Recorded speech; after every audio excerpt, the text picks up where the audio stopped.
बघा महत्त्वाची अपडेट आहे राशन कार्डबद्दल। शिंदे सरकारचा मोठा निर्णय, या राशन कार्ड धारकांना मिळणार 9,000 रुपये। तर कोणत्या राशन कार्ड धारकांना मिळणार आहे 9,000 रुपये आणि राशनसुद्धा ते आपण बघणार आहोत। बघा शिंदे सरकार मोठा निर्णय, रेशन कार्ड धारकांना 9,000 रुपये हे मिळणार आहे। आताचीच अपडेट आहे, तर बघूया काय आहे ही अपडेट। तर बघा 5 ऑगस्टची अपडेट आहे। 9,000 पण मिळत आहेत तर चांगलं आहे, पण कोणत्या राशन कार्ड धारकांना आहे ते आपण आता बघणार आहोत। Free ration and 9,000। तर बघा महाराष्ट्र राज्य सरकारने रेशन कार्ड धारकांसाठी एक महत्त्वपूर्ण निर्णय घेतला आहे। या नव्या योजनेनुसार पात्र लाभार्थ्यांना स्वस्त धान्याऐवजी थेट त्यांच्या बँक खात्यात रोख रक्कम मिळणार आहे। ही योजना विशेषतः दारिद्र्य रेषेखालील BPL रेशन कार्ड धारकांसाठी लागू होणार आहे। तर बघा BPL रेशन कार्ड धारकांसाठी ही योजना आहे। दारिद्र्य रेषेखालील म्हणजे ज्यांचं BPL रेशन कार्ड आहे ते दारिद्र्य रेषेखालील म्हणजे असं म्हणण्यात येते, त्यांनाच BPL रेशन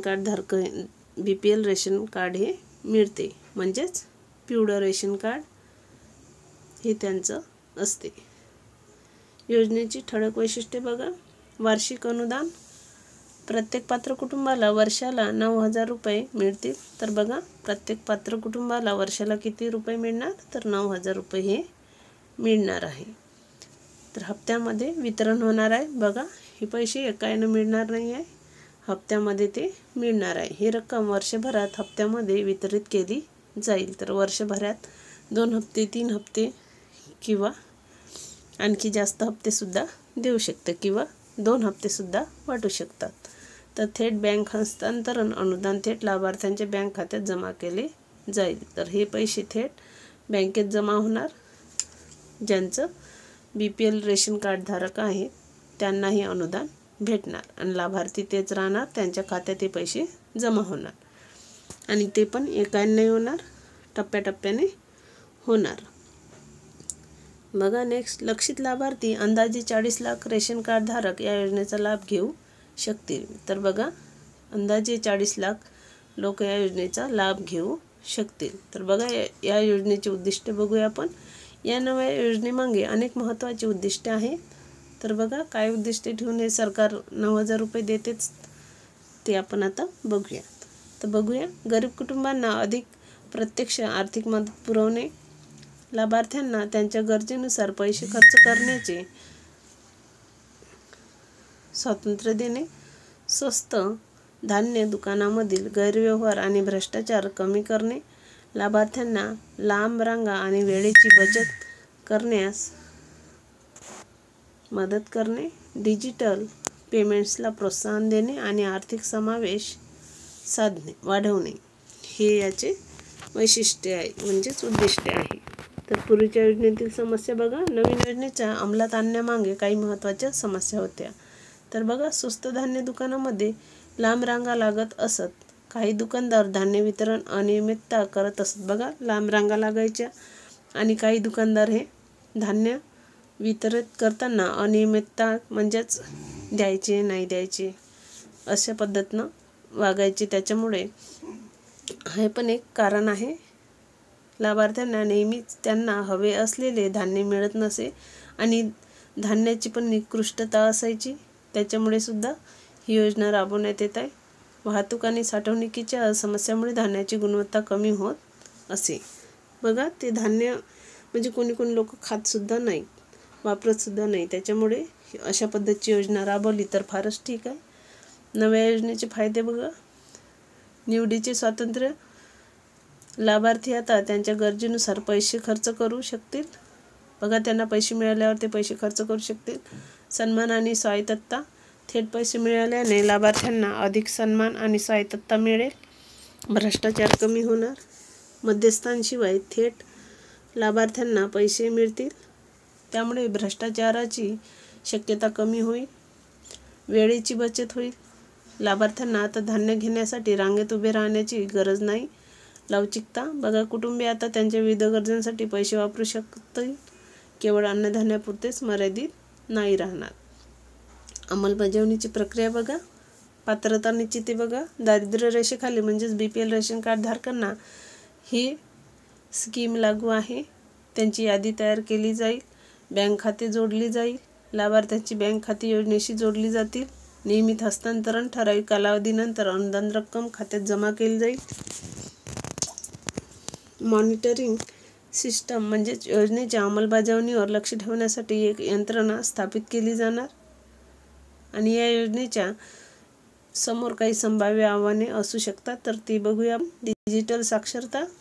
सर्व लाभार्थ्यांना बँकिंग व्यवहार समजणे आवश्यक आहे. बघा, बँकिंग व्यवहारसुद्धा समजणे आवश्यक आहे. ज्यांना समजले तेच याच्यात हस्तक्षेप करणार किंवा म्हणजे चांगल्या पद्धतीने व्यवहार करू शकतील. इंटरनेट कनेक्टिव्हिटी, कारण ते हप्त्यामध्ये पैसे येणार, त्याच्यामुळे बँकिंग व्यवहारसुद्धा समजणे आवश्यक आहे. इंटरनेट कनेक्टिव्हिटी म्हणजेच ग्रामीण भागात बँकिंग सेवाची उपलब्धता सुनिश्चित करणे. महागाई. बघा, वाढत्या किमतीमुळे अनुदानाची रक्कम पुरेशी राहील की नाही याची खात्री करणे. लक्षित लाभार्थी योग्य लाभार्थ्यांपर्यंतच मदत पोहोचेल याची खात्री करणे. महाराष्ट्र सरकारची ही नवी योजना गरीब कुटुंबांना अधिक स्वायत्तता आणि सन्मान देण्याच्या दिशेने एक महत्त्वाचे पाऊल आहे. बघा, योजना तशी चांगली आहे. सरकारच्या ज्या पण योजना आहेत त्यांचा लाभ सर्वांनी घेतला पाहिजे. त्या आपल्यासाठीच काढतात. आणि थेट पैशांच्या हस्तांतरणामुळे लाभार्थ्यांना त्यांच्या गरजेनुसार खर्च करण्याचे स्वातंत्र्य मिळते आणि वितरण प्रणालीतील अनेक समस्या दूर होतील. तथापि योजनेच्या यशस्वी अंमलबजावणीसाठी सरकार, बँका आणि लाभार्थ्यांमध्ये समन्वय आवश्यक आहे. तर बघा, यांचा समन्वय आवश्यक आहे, कारण बँकेतील जे कर्मचारी आहे किंवा शेतकरी आहे जे किंवा राशन कार्ड धारक आहे यांच्यामध्ये सुद्धा समन्वय आवश्यक आहे. रेशन कार्ड हे गरीब लोकांना धान्य पुरवण्याची एक साधन आहे. रेशन कार्ड योजनेअंतर्गत गरीब लोकांना धान्य पुरवले जाते.